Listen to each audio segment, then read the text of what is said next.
I would never pay that much money for a Japanese watch. I mean, obviously you wouldn't, because it's clear that you don't know much about watches. But you who are watching this video surely do know. And I want to talk about the topic of expensive Seikos. As we all know, Seiko has three different ranges.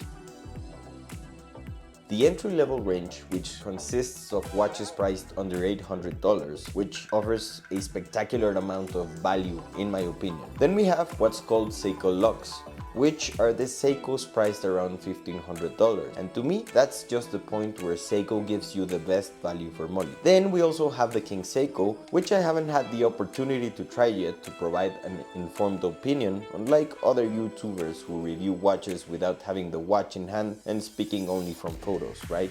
But then we have Seiko's high-end range. And to reiterate, I'm not talking about Grand Seiko, because I think some people still don't understand that Grand Seiko is on a different level. However, Seiko has very high-end watches that share components with Grand Seiko. And thanks to my business being selling watches, I have 4 high-end Seikos that I want to show you.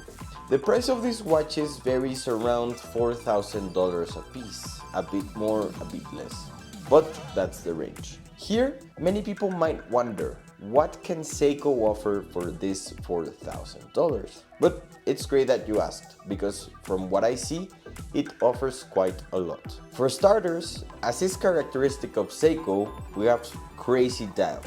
Regardless of whether the price is $600 or $6,000, their dials are spectacular. They have deep colors, different levels of texture, and all of these accompanied by incredible lume. Second, we have finishing akin to Grand Seiko. All of this perfectly faceted polishing is done in the same Grand Seiko factory.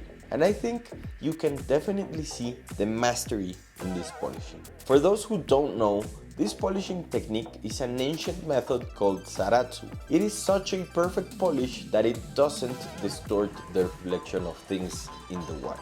Thirdly, and what I think is most important, is the movement.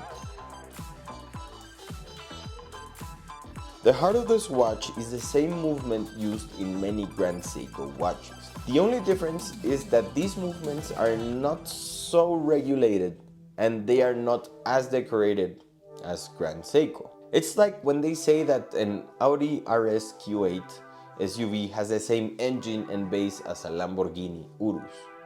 It is the same, but not as refined and definitely not as expensive.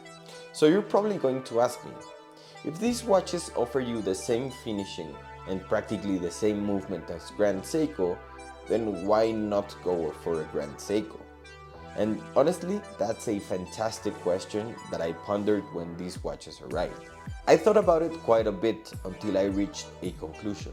If you notice, most Grand Seiko watches are dress watches, especially when talking about the entry-level watches from the brand.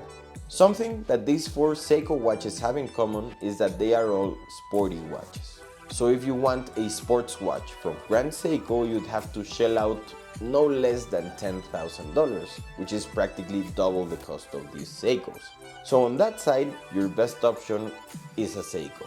Also, remember that from this side of the world, we have a different mentality than the Japanese. They think I'm getting the same quality and practically the same movement as a Grand Seiko for a very cheap price. And I think that's the only correct perspective to view these watches. Interestingly, there's something very curious about these collections, because mostly the people who don't know or don't understand the watch world are the ones who criticize and say phrases like the first one I mentioned in this video.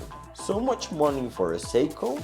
I think when they say that, you know the conversation isn't going to go well. The thing is, when you appreciate watches for what they are and not for the name on the dial or the price tag, that's when you truly begin to enjoy this hobby.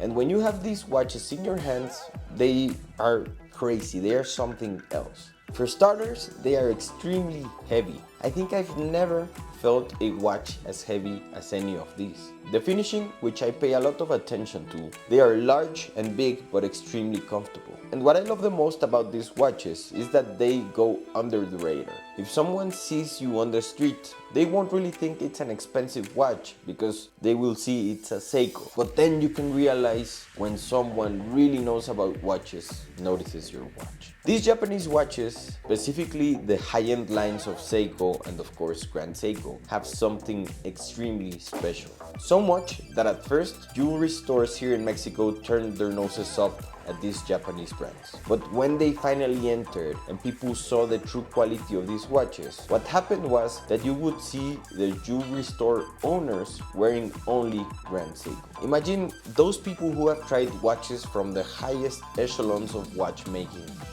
prefer to wear Grand Seiko or Japanese watches. And I'll tell you, my opinion is probably biased because these are brands that I love and I admire a lot.